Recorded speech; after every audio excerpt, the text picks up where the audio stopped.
Bien. Bien. Alors, Shadon contre Lilbo. Deuxième match de la soirée. Imre, tu la sens comment? On va voir. Je dirais que Shadow va devoir être créatif pour espérer s'imposer. Clairement, s'il joue du standard PVP, ça va juste pas passer. Enfin, c'est un Lilbo qui est bien chaud en ce moment. Il s'est bien réentraîné, revient à un très bon niveau. Ouais, Lilbo qui remonte là. T'as des infos, des insides. Tu lui as parlé peut-être à la DreamHack? Ouais, on a pas mal parlé. La DreamHack on a profité pour qu'il y ait un petit 2-0 à Yoon, par exemple. Un plat, oui, comme ça. Tranquillement. Facilement. Tu t'étayes. Il bat Marine Lord ensuite dans le bracket et il s'impose 2-1 avec des games ultra serrés. Il perd 2-1 pardon avec des games ultra serrés contre Marine King. Donc je le pensais pas à ce niveau-là. Mais voilà, il a montré quand même du gros niveau le Lilbo. Ah ouais, il a pris une game à Marine King et il est pas passé loin de la gagner. Ouais, non, contre Marine King, c'était hyper serré. Hein. Ça aurait pu faire facilement 2-1 en faveur de Lilbo. Donc vraiment très très bien joué. Et du coup, je l'attendais pas à ce niveau aussi vite, puisqu'il avait eu un petit creux de moins bien. Il est vraiment revenu rapidement à son meilleur niveau. Cool, ça fait plaisir. C'est vrai qu'on l'avait vu un petit peu après sa défaite contre Showtime. Un petit peu mou, un petit peu... moins motivé, peut-être. Voilà, et là il se retrouve, c'est plutôt des bons résultats, mettre des piles aux Coréens, c'est GG, it's GG timing. Donc ok, donc effectivement, ça va être dur pour Shadon. Voilà, après c'est du PVP, faut être inventif, je pense. Il ne s'agit pas juste de faire un vieux all-in sur une base, puisque la norme est de rester sur une base un moment. Mais si tu arrives à faire des trucs bien vicieux, bien foireux, tu peux toujours voler 2 games dans un best of free. Donc il y a quand même la place pour Shadow. Ouais, il y a moyen. Et puis Lilbo, il s'est fait arnaquer. Voilà, on se rappelle de Risk, on se rappelle de Noxy qui avait fait des tentatives. Et avec un Lilbo qui est en train de développer un skill anti-arnaque, un bouclier, un firewall anti-cheese, lactose intolérant. Et on va voir ce que ça va donner. Ouais, on va voir ce que ça va donner. Du coup, on va partir dans la première game. Et le choix de la map fait déjà partie du bouclier anti-cheese. Si on part définitivement dans la game, un jour, Yata nous la mettra. On ne sait pas. Il nous la mettra à tous au final. Ouais. Vas-y, Yata. La game en mode subliminal. Non, c'est bon. On est danse arrivé. De la transi. En bas à droite de la map pour la team Millennium, bien sûr, Lilbo. Moi les bruits. Et en haut à gauche de la map, en barcode, il s'agit de Shadon. Alors à voir, quel niveau de saleté est-ce qu'on va nous proposer? On va voir, mais déjà je trouve ça vraiment intéressant. Je pense que Lilbo va vouloir jouer quasiment que sur des maps à 2 joueurs. Oui, tu peux proxy, mais tu peux également scouter beaucoup plus facilement. Je pense que le proxy The Gate sur une map à 3 joueurs contre Risk l'a définitivement vacciné contre les maps, à 3 spots. Ouais. Non, c'est sûr, ça c'était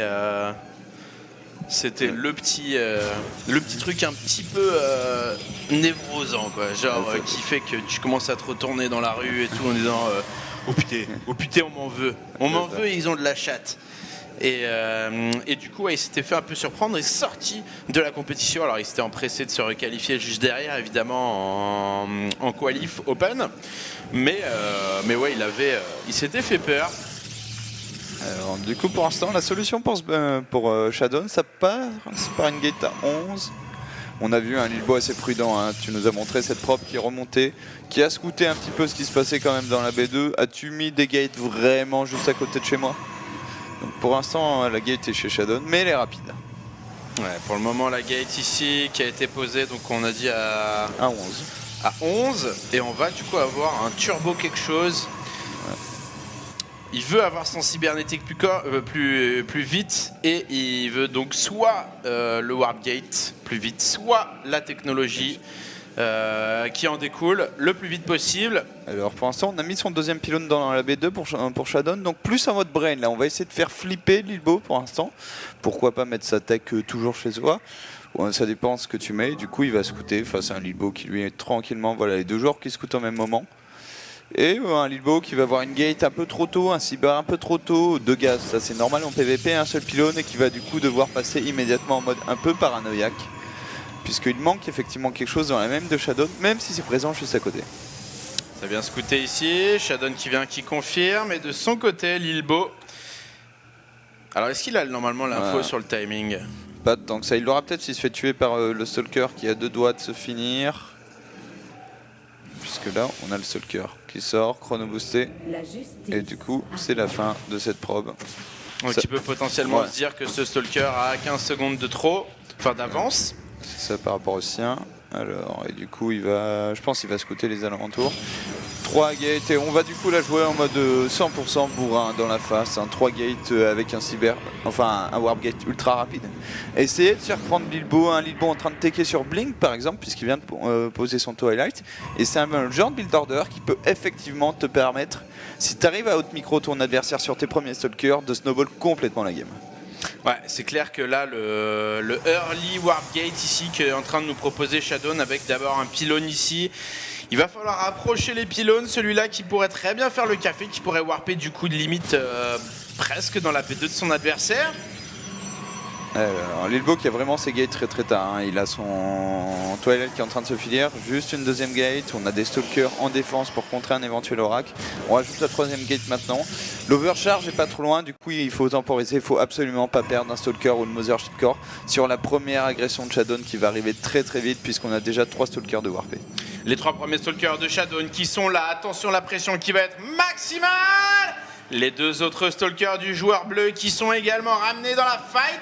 Et pour le moment, Lilbo qui ne l'a pas vu, qui vient de voir ce qui lui arrive maintenant dans le visage de Stalker, une poussée photoliste qui va pouvoir être ambiancée. Ouais, je pense qu'il va attendre de la mettre au dernier moment. Voilà, il la met désormais. Attention à ne pas perdre un Stalker chez Shadowne. Et maintenant, il va falloir envoyer de la grosse micro tout simplement pour Shadowne. Parce que si cette robot arrive à produire un immortel, c'est quasiment la fin de ses ambitions. Non, la robot qui est qui est annulée, on va faire 4 gates. Défendre tout simplement avec la production, avec une bonne micro Stalker et surtout cette overcharge. Ouais, il a l'overcharge et il a le blink qui va se finir. Oh, qu'il a annulé. Ouais, il a tout annulé, Lilbo. Il a complètement annulé le blink. Et du coup, là, il se retrouve quand même avec beaucoup moins de stalkers. Hein. Ah, c'est sûr, situation compliquée, surtout au moment où son overcharge va se finir. Il va falloir à tout prix arriver à faire les bons moves. Et là, que Shadowne va vraiment y aller. Tentative de snipe du pylône. Il y va, la poussée photonique qui est tombée. On continue à warper quelques frappes qui sont sorties. Attention, la pression qui est maximale ici. Lilbo qui donne quand même beaucoup de stalkers qui se retrouvent à 2 contre 7. Le joueur, aïe, Shadowne qui va faire très mal. Ouais, Shadowne qui est en train de passer, attention, il va pas se faire surround par les probes, mais il a tellement de stalkers que ça devrait le faire. Snipe du Mothership Core et c'est le gros surround des probes. Par contre, attention, est-ce que Lilbo est en train de le faire? Oh là, tous les stalkers qui sont tombés, tous les... Ah là, Lilbo. Et maintenant, il y a 4 gates pour Lilbo et il a juste besoin de remettre ses stalkers. Et là, s'il gagne cette petite escarmouche, un nouveau surround. Et les probes de Lilbo qui font complètement la différence dans cette game. Shadow qui warp 2 Zealots en panique, mais il va perdre son dernier stalker. On a 2 force field à disposition de Lilbo qui va pouvoir désormais hold tranquillement. Il a autant de production que son adversaire. Surtout contre des Zealots, là, c'est le choix de Shadowne ici sur les Zealots qui était venu un petit peu découper de la probe. Attention, il y a quand même un stalker qui tombe un peu gratuitement, mais c'est au prix d'un stalker. Et ça ne tape pas, ça ne tape pas. Très joli force field ici. Et d'un Zealot. Alors, et là, Lilbo, il a tout simplement légèrement plus en army supply, mais ce légèrement plus pourrait faire ses affaires. Il va peut-être falloir prendre quelques probes encore, et on a 2 sentries, 4 stalkers contre 3 pauvres stalkers, ça va le faire tranquillement pour Lilbo sur ce coup-là. Il se débarrasse des dernières unités de son adversaire. C'est probes hold miraculeux de Lilbo avec ses probes sur ce coup-là. Ouais, il en a donné 8 quand même, 8 probes données. Et Shadowne se retrouve devant en termes d'économie. Ça pourra changer quand même pas mal de trucs, notamment un petit plus 150 minerais par minute de gaz de la part de Shadowne. Ouais, voilà, Shadowne qui transitionne du coup, plus ou moins. En tout cas, il a posé sa robot, il refait quelques probes. Du côté de Lilbo, on a toujours ce Twilight qu'on décide à utiliser, voilà. Et on va finir par rechercher le Blink beaucoup plus tard que prévu, mais on a survécu à une situation qui était quand même bien difficile. Ouais, là clairement il était dans le mal. Il relance Blink ici, donc il doit se sentir à l'aise. Et de son côté, Shadowne, il va falloir transiter. On envoie le complexe robotique chez le joueur bleu et peut-être une B2 qui pourrait être posée. Ouais, potentiellement B2 des deux côtés, on voit un Lilbo qui accumule des sous, qui vient de se faire sanctionner une petite probe. Et du coup, il a vu que 3 stalkers, mais il va rester assez prudent, je pense. Attention à ne pas se faire avoir sur cette B2 pour Lilbo. Plus tard, il la pose, plus il va passer derrière, au final, face à un adversaire qui lui a déjà posé tranquillement sa B2 et commence à faire des immortels. Ouais, là il y a petit avantage pour le joueur bleu et il a fait un très bon opening. Du coup, ça commence à se transformer en très bonne game pour Shadown. Après, un Imo qui se prend un blink offensif, ça peut partir en 2 shots. Donc. Ouais, c'est ça. Puis on va rentrer petit à petit dans la phase de jeu aussi où Lilbo va être le plus confortable avec de base, de l'économie, de la technologie qui se développe, une macro game tout simplement. Shadown a fait une petite différence, mais pas une énorme différence en early game. C'est pas dit que ça suffise pour l'emporter. Ouais, c'est en plus voilà Lilbo comme tu le dis, c'est son truc, c'est sa cam, le late game. Et il sait très bien comment appuyer sur des petits détails pour prendre l'avantage.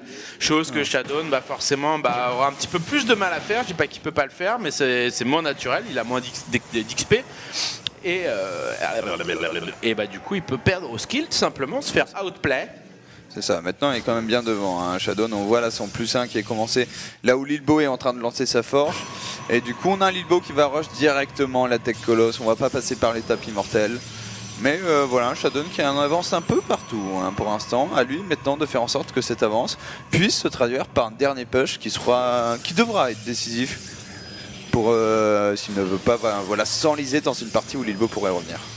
Ouais, c'est sûr, là il va avoir un choix. Soit il attaque dans quelques minutes et essaye de bénéficier de son avance. Encore faut-il qu'il le scoute, qu'il est devant. C'est ça, mais je pense là en voyant que la B2... alors... Non, là il voit une B2 qui est bien s'attirer, donc il n'y a pas spécialement l'info. Mais il doit le savoir quand même, Shadown. Il doit savoir qu'il a fait une bonne opération sur son 3 gate au début. Il a également continué à scouter de manière régulière. Attention, un stalker bleu qui vient de tomber, du coup j'ai l'impression. Pour le moment, pas de colosse envoyé. Tu le disais, c'est bon. Et voilà, c'est bon, c'est fait. Lilbo qui est là. Lilbo qui est présent, ça reste la marque des très très bons joueurs. Je trouve le fait d'être hyper réactif sur ta production, paf, ta colosse se finit, t'envoies directement le colosse. On va voir un Lilbo, là il va bientôt avoir les ressources probablement. Voilà la thermolance instantanément dès que tu as les 200-200. Et c'est vraiment ce qui permet tout simplement, par exemple, de rattraper du retard par rapport à quelqu'un qui ne serait pas aussi précis que toi sur tous ces petits détails. Ouais, c'est sûr, c'est les détails qui vont compter pour la prochaine fight. Plus un attaque pour Shadown. Shadown qui est, comme tu l'as dit, devant sur plusieurs indicateurs dans cette game. Même si l'écart est gentiment quand même en train de se réduire avec un Lilbo qui a maintenant égalisé la population. Ouais, on voit, c'est juste la macro de Lilbo qui est en train de parler. Les Blinkstalkers qui n'ont pas été hyper agressifs, hyper utilisés, qui ont juste servi à poker un petit peu, prendre de l'information, mettre un peu de pression. Et par contre, en termes de macro pure, Lilbo se met bien, malgré son toujours déficit d'upgrade. Le petit pylône qui va supply block Shadown. Hop là, 84-84 et il est loin ce pylône. Ouais, il vient d'être lancé tout juste, ce petit détail. Les speedzilotes qui sont également en train d'être recherchés. Finalement, Papy Lilbo qui va finir de rechercher le +1 d'attaque. Ça, c'est vraiment la dèche, quoi. C'est comme si tu mettais 15 ans à apprendre à lire, quoi. C'est ça. La recherche de base. Et c'est vraiment le point sur lequel je pense Shadown devrait essayer d'appuyer cette différente upgrade, faire un timing sur son +2, voire même beaucoup plus tard sur son +3. Mais en tout cas, c'est l'avantage le plus significatif qu'il a. Il faut savoir abuser des avantages que l'on obtient dans StarCraft 2. Ouais, c'est ça. Il faut appuyer en tout cas sur l'avantage et essayer de dégager une petite marge de manœuvre. Ça, tout simplement. Et là, 2 colosses quand même. Voilà. Moins de marge. Moins de marge, plus de manœuvre. Alors on pose beaucoup de gateway de côté, c'est maintenant le PVP malheureusement un peu classique, assez passif. Shadown qui est le premier à rajouter la deuxième robot qui est devenu un incontournable du match-up. Produire les colosses 2 par 2, ça te permet tout simplement d'avoir plus de rayons laser, et qui dit plus de rayons laser dit plus de chances de remporter la game. Ouais, là ça va se jouer notamment à ça. Attention quand même, Shadown qui s'avance en milieu de map avec un colosse de moins. Le sien doit être derrière, pas trop loin. Et il va venir porter l'agression, Shadown. Pour l'instant, son pylône de warp le plus proche, c'est celui-là. Ouais, c'est pas ouf. Premier go, il envoie la bubule. Oh là là. Oh là là là là là là là là. Oh là là, il va se faire bourrer tout ça. Il va se faire blink dessus sans respect. Attention, Lilbo là. Lilbo qui va se débarrasser de pas mal de choses sur ce go là quand même. Force des force field, une B4 posée là complètement nature. C'est ça, complètement nature, complètement frais. Là il est en mode nudiste. Bah non, je fais ce que je veux, regarde. Ça aurait pu beaucoup plus mal se passer hein, ce move pour Shadon parce que Lilbo dès qu'il a vu l'opportunité il a tenté de blinker pour sanctionner le Mothership Core, ce qui aurait coûté la game à Shadon, l'absence de ce recall, mais du coup il a réussi à le back. Par contre là on a un Lilbo qui du coup se sent bien maintenant et est en train de passer à l'agression avec ce petit proxy pylone. Il va finir son +2, du coup plus de différence d'upgrade, et il y a la tech Templar qui arrive des deux côtés, ça peut se jouer complètement à la prise de fight, c'est sa affaire. Ok, il vient scouter l'armée, il voit qu'il y a toujours beaucoup. Par contre, il n'a pas vu cette base. Hein. Et là, Shadon qui pourrait faire le move. Hein. Avec cette pause de Nexus, il est en train de planquer quelque chose et prendre une option dans 3-4 minutes pour se ressortir une économie, et bien 3 bases, puisque bon là, ça va s'épuiser gentiment. Alors que son adversaire ne sera que sur 2. Il continue la prod également, on a plus 5 workers pour le joueur bleu. Je pense que Lilbo va tenter de hit un timing, il a pas lancé son +3 et là on voit plus que des unités en production. Il a son 2 d'attaque, il est probablement conscient qu'il est légèrement en retard et attention, ça peut tout se jouer à la prise de fight. Oh, les arcos qui font pas mal de dégâts, celui-là derrière qui est un petit peu blasé. Laissez-moi taper. Oh, Shadon qui est en train de se faire plier toute son armée. Ouais, meilleure prise de fight tout simplement de la part de Lilbo qui est en train de s'imposer très facilement sur cet engagement. Un colosse pris à partie par des zélotes et mine de rien, les zélotes et les stalkers vont arriver à tomber. GG. Et ça c'est une game qui fait mal dans ta tête. Ah là, il avait commencé par ce 3 gate stalker qui fait mal et tout, il arrive à prendre 8 probes quand même à son adversaire. Déjà, mais ça ne change pas. Ouais, c'est ça. Déjà, le 3 Gate Stalker, il le perd sur un surround de prop, quoi. Ça fait mal de se faire out micro par des props qui te coûtent la game à ce moment-là. Ouais. Shadow, il avait 7 Stalker à un moment. Bon, il est bien devant ensuite. Et la science de l'engagement de Lilbo, la science des timing aussi. Lilbo qui dit là, je vais te bourrer. Et effectivement, il te bourre. Ouais, alors que l'armée était similaire, enfin bref, du grand Lilbo qui passe 1-0 pour le moment. Et la prochaine game qui va se jouer sur Catalenouille. Catalena, une game, Lilbo n'a pas des très bons souvenirs sur cette game, sur cette map. Pas plus tard que maintenant. Tadam. Et en bas de la map, Shadon, c'est quel team? C'est Nuit Blanche, du coup. Team Nuit Blanche. Donc la team Dimray, gentiment, qui a envoyé un soldat se faire étriper. Ça c'est, tiens, va voir les builds de Lilbo pour que Petit Drogo puisse passer derrière, tu vois un peu la stratégie en 2 temps. Non, Shadon qui s'est tout simplement qualifié, qui mérite, comme tous les gens qui se qualifient, hein, ça se joue au mérite les underdogs, pour le coup. Si t'es qualifié, c'est que t'as ta place en bas de la map, bon ça marche pas vraiment pour ce belin, mais voilà, de la team Nuit Blanche, Shadon, avec son pseudo bâtonnet. Ah, c'est pas mal. J'ai toujours un grand respect pour les joueurs qui vont faire des tournois avec leur bâtonnet. Et en haut de la map, pour la team Millennium, Lilbo bien sûr, vainqueur de Yoon à la DreamHack Tour. Il lui a fait faire le grand tour. C'est Yoon qui est un peu la victime préférée de Lilbo, je pense. Je pense que c'est le Coréen qui l'a le plus battu. Ah ouais. Faudrait ligulaquer tout ça. Ouais, c'est ça. Mais tu penses que c'est sa bitch un petit peu en termes de ladder? Un petit peu, parce que de manière générale, un Zer qui fait beaucoup de gaffeurs, quand tu fais toi-même beaucoup de trackers et de sentinelles, comme dirait Lilbo, ça se passe pas mal pour le Protoss généralement. Ouais, j'avoue. Après, on va voir. On va voir ce que ça va donner ici. Shadon qui va tout donner. Mais bon, qui joue quand même contre un top français. Et puis là, comme on le disait, première game où dans la tête ça fait mal quand même. Tu te dis, cette game j'aurais dû la gagner. Et oui, Shadon en jouant un tout petit peu mieux. Il était vraiment pas loin de le faire. Et c'est quand t'es vraiment pas loin que ça devient frustrant. Ouais. Tu dis, punaise, je donne 1-0, ça pourrait être moi qui soit 1-0. Je pourrais envoyer Lilbo tranquillement aller se friter avec ce belin. Et au lieu de ça, maintenant il a plus qu'à une game de l'elimination match. C'est ça, pression maximale, il était pas si loin de la placer et finalement se retrouve maintenant à jouer sa vie. Juste après, du coup, il y aura le BO1 qui détermine est-ce que tu restes en underdogs ou alors est-ce que tu dois reparticiper aux qualifications. Tu sors directement, il n'y a pas de petite sortie. Alors, on est parti sur des choses totalement similaires de la part des deux joueurs, à peine plus de gaz pour Shadon, qui par contre lui est en train d'aller scouter dans la mauvaise direction. Et ça, je pense que Lilbo a moyen de sortir une unité. Un Stalker ou un Mothership Core est totalement deny le scout de son adversaire. Donc petit coup de chance pour le Protoss Millennium sur ce coup-là. Ouais, qui lui va scouter dans le bon timing à la luck et n'aura pas de problème d'info. Il va pouvoir tweeter, prendre toutes les photos qu'il veut, même faire s'asseoir dans l'herbe, ça, faire un plan. Alors, ça c'est là, ça c'est là, ça c'est là, ça c'est là. Ouais. Quand son adversaire, eh bien, lui est bien plus brocouille. Alors on vient scouter.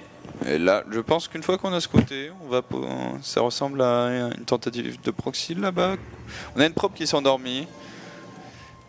Et du coup, on a pour l'instant Twilight contre Twilight. Et cette probe me donne envie de penser qu'on pourrait éventuellement voir un bat ADT dans cette game. Et Lilbo qui est... Star Sense. Qui a la pute à l'oreille. Qui se dit, oh putain. Tu m'as toujours pas scouté. Oui. Où est ta probe? Ah non, il va juste mettre son pylône ou quoi? Un double. Franchement, si on a deux, c'est trop tard. Alors, on a le bat ADT effectivement chez Lilbo, mais si on aurait eu deux bats ADT proxy au même endroit, ça aurait été assez magnifique dans cette game. Malheureusement, ça sera pas ça. On a juste deux probes qui se tournent le dos, genre en vacances ou comme tu t'es engueulé avec ton pote. Non, je ne boirai pas une bière avec toi. C'est ça, les bonnes vacances. C'est ça. Alors. Mothership Core qui vient squatter. Et qui va peut-être voir ce foutu bata d'été. Hein. Ça serait une bonne idée. Ça va être la surprise du siècle pour Shadow. Est-ce qu'il va le voir? Est-ce qu'il va le voir? Lilbo qui va même le pousser. Voilà, normalement c'est vu. C'est vu et ça a été réagi pour Shadow qui va laisser son Mothership Core dans cette affaire. Il colle un peu trop tard mais qui a immédiatement posé une robot. Voilà, qui a posé une robot. Du côté de chez Lilbo aussi, on a posé une robot dès qu'on s'est fait scouter. Donc volonté transitionner un petit peu. On va voir s'il fait quand même des DT. Mais pour l'instant, bon scout au Mothership Core de la part de Shadow qui a bien compensé le fait qu'il soit allé directement dans la base de son adversaire pour commencer. Et qui, à mon avis, si on peut montrer l'autre main de Catilina, va poser tranquillement un Nexus à l'autre bout de la map. Shadow qui se dit ok, voilà, que faire? Il faut faire un truc différent. Pour que ça passe, il va falloir le surprendre. Et ça, une petite ninja expand, ça surprend. Ouais, ça c'est pas scouté. Ça reste un des meilleurs moyens de prendre un avantage qui ce coup-ci sera trop élevé pour être contré. Attention, le DT qu'il a, faut force field. Oh, le DT qui voit la robot qui fait demi-tour, je ne veux pas perdre mon DT. Lilbo qui n'a pas pris le risque de savoir combien de temps cet observateur allait mettre à sortir et qui est probablement désormais... Et qui va ruser Shadow sur la pose de ce deuxième Nexus. Et ça c'est très bien fait par contre. C'était un peu ce qui m'inquiétait, c'est que prendre une Ninja Expand c'est bien, mais ensuite il faut encore cacher l'information de manière convaincante et donc avoir un plan de jeu où tu peux abuser de cette expand tout en jouant d'une manière qui ne soit pas détectable. Ce qui reste beaucoup plus compliqué en pratique que quand tu le dis, oui ça semble évident, il faut faire ça. Ouais, en pratique c'est pas si simple. Il faut arriver à le caler ce Nexus et mine de rien à ce moment-là de la game il coûte cher ce Nexus supplémentaire parce que c'est 400 de minerais et probablement que Shadow aurait aimé faire autre chose avec ce pognon. Alors du coup il est parti tranquillement, il est en train de faire des immortels, faire une forge, donc vraiment le jeu normal. Et là si Lilbo vient scouter, ça devient quand même compliqué d'en déduire qu'il y a un Nexus à l'autre bout de la map. Sauf si tu as un Phoenix, je sais pas si innocemment part dessus, mais pour l'instant on se dirige directement vers la base de Shadow avec cette première hallucination. Le DT qui cherche un spot, pour le moment qui se fait un petit peu chier, 0 kill. Ça a fin de sang le DT1. T'as une faux comme ça, enfin une espèce de double faux avec une lame en haut, une lame en bas. Quand même, si tu l'utilises pour marcher au milieu de Catilina, c'est un peu ça. La loose. Mais je suis le feu, je suis le diable. Ouais, je suis violence. Et pour le moment, tu es surtout petit ballon gonflable. Il doit être en train de chanter dans sa tête comme ça. Alors attention, le DT qui vient. Hop là, le DT sneaky. Ouais, pas mal ce qu'il est en train de faire Shadow. Je pense qu'il va avoir Prism, voilà, avec un deux DT DT là, un autre là et un seul Ops. Quick. Oh là là, il est en train de le rendre un petit peu fou. Le DT ici qui est tombé. Il est même pas tombé, il est là. Il est là en dehors du range. Et celui-là qui continue le kill. C'est tellement bien fait ce qu'il est en train de faire Lilbo. Et là, Shadow, heureusement qu'il a sa V3 parce que sur ce move-là, il vient quand même de se prendre une sacrée cloquette en termes de temps de minage perdu surtout. Alors on finit par sanctionner les 2 DT, on n'a pas perdu de temps de probe que ça, je dirais. Ah oui, quand même 8. Ok, on a quand même perdu 8 probes. Ouais, quand même, là ça fait mal. Le prisme de transfert qui repart avec son méfait. Et ça va transiter gentiment sur de la colosserie. ça. Et du coup là, Shadow, il va devoir attendre encore plus que cette B3 elle paye, puisqu'il l'a bientôt complètement saturé au niveau du minerai. Mais du coup, en perdant 8 probes, il s'est fait un peu reset l'avantage que lui procurait ce Nexus. Ouais. Donc maintenant, il faut attendre à nouveau que ça paye. En termes d'armée, avantage Lilbo, mais menu, hein. Ouais. Menu avantage. Quoique tu me diras, il vient d'envoyer le colosse, donc là ça commence à exploser en termes de population armée. Puis on a Sword Prism avec 2 immortels qui peut faire la différence, surtout quand il n'est absolument pas vu. Ce Phoenix il va avoir beaucoup de choses, mais pas le fait qu'il y a 2 immortels qui sont partis se balader. On peut le déduire, il n'y avait quand même pas grand chose dans l'armée de Lilbo. J'ai l'impression que Shadow déplace son armée d'une manière assez intelligente pour couvrir une agression de ce type. Maintenant, ça reste quasiment impossible de sanctionner 2 immortels dans un War Prism sans le Blink ou un Phoenix. Supply block. Shadow qui est supply. Est-ce que ça va être suffisant? Et il va lui refaire un gauche-droite. Lilbo ici qui a bien compris qu'en termes de micro-gestion il était au-dessus et du coup qui va commencer à abuser. Tentative de sniping ici. Pendant ce temps il y a un DT qui commence à faire des kills. 1 kill, 2 kills. On va pas se faire la forge finalement. Par contre avec 2 immortels, tu two-shot les probes tout simplement. Et du coup ça continue de tomber les probes pour Shadow, qui avec 3 Nexus a quand même moins de workers son adversaire. C'est pour dire à quel point Lilbo fait un bon travail de harass avec 6 probes supplémentaires de tuer. Il en a récupéré 6 ici pour le moment, ça ressemble vraiment à une exécution. Shadow qui remonte, qui continue la production de probes, comme tu l'as dit, qui se retrouve à 56 probes, 55 pardon, on compte 56. Mais ouais, en s'en étant fait choper 14, comme tu le dis, c'est un peu comme si toutes ces probes-là, elles avaient sauté. Voilà. C'est ça. Donc, puis Lilbo commence à se douter de quelque chose, je pense.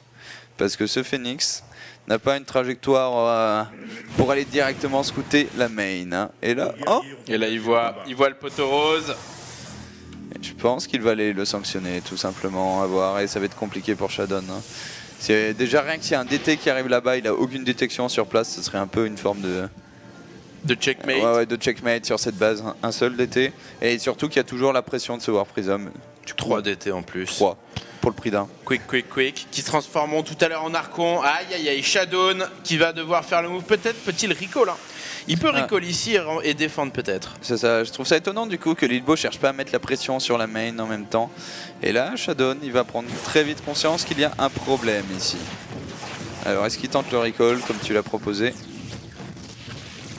Non, je pense pas. On vient d'annuler les gates, on va abandonner le Nexus. Et un investissement qui aurait peut-être payé s'il n'avait pas perdu quasiment 20 probes durant cette partie. Mais en ayant perdu 20 probes, cet investissement du coup n'a pas du tout payé pour un Shadow qui se retrouve désormais derrière son adversaire. Et alors être derrière Lilbo, c'est une situation quand même très très difficile à remonter en Underdogs.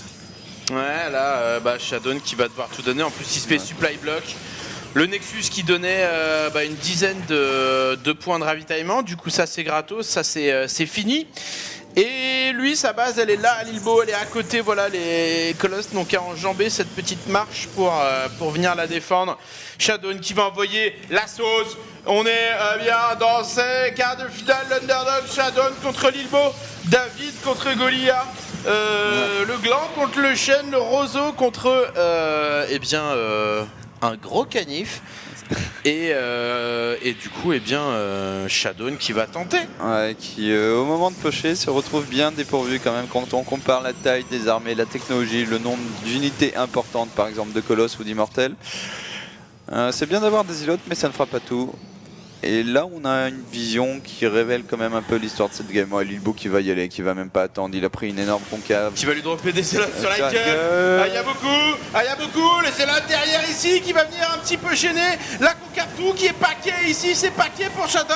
Et l'exécution sommaire qui est en train d'avoir lieu. Le warping de Zilote dans le dos de Lilbo qui n'a pas le temps, qui voudrait taper par devant et par derrière et qui est en train de laminer l'armée de Shadow. Unique colosse. GG. Ouais.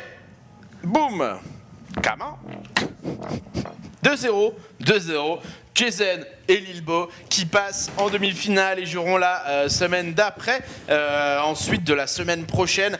Et on va passer du coup en BO1, donc au deciding match. C'est ça. Entre Sbelin et Shadow du coup. Et Shadow. Les deux joueurs qui sont tombés contre plus fort qu'eux, tout simplement en quart de finale. Je sais pas ce que t'en penses en ce moment du coup. C'est vrai que, je trouve ça juste dommage pour Shadow qui avait fait des bons BO, mais il aurait dû plus appuyer sur son timing au lieu de rester sur de la macro. Bah voilà, quand tu joues contre un adversaire qui est beaucoup plus fort, vaut mieux essayer de finir la game au plus vite que laisser l'opportunité à ton adversaire d'avancer. Et c'est ce qui s'est passé. Et non, mais franchement, Shadow a quand même montré du bon niveau. Honnêtement, surtout la première game, il aurait pu gagner la game là-dessus sur son agression. Il s'est un peu bloqué avec ses stalkers et ses probes. Il aurait pu mieux micro. Il aurait pu gagner la game là-dessus. Donc je pense qu'il doit lui en vouloir. Bah maintenant, BO1 entre ces deux joueurs. Zbelin, Shadow. Tout, enfin, ce qui est marrant, c'est dans les BO1, c'est n'importe qui peut gagner, hein, même s'il est un mec plus fort ou pas, et puis c'est deux jeunes joueurs qui montent, quoi. Ah non, c'est sûr qu'en BO1, tout est possible pour le coup. Hein. N'importe quel master peut espérer, même taper Lilbo. Tu pries, tu mets 2 racks dans une barre au hasard sur une map à 4 joueurs, ils ne te scoutent pas et ça passe. Tu peux prendre des risques et battre des gens beaucoup plus forts que toi. Il te suffit de gagner une fois. Hein. Donc, pour Shadow et Zbelin, va falloir voir s'il y en a un qui est en mode décomplexé, je prends beaucoup de risques, ou si les deux joueurs vont jouer assez serré.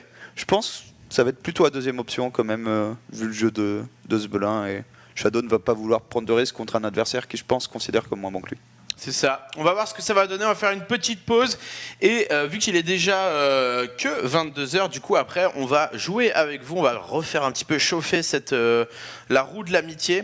On va réfléchir à 2-3 petits gages. N'hésitez pas à en mettre sur le chat d'ailleurs. Peut-être que Javidi les rajoutera dans la roue du game. On fait la pause. On revient pour le deciding match. À tout de suite.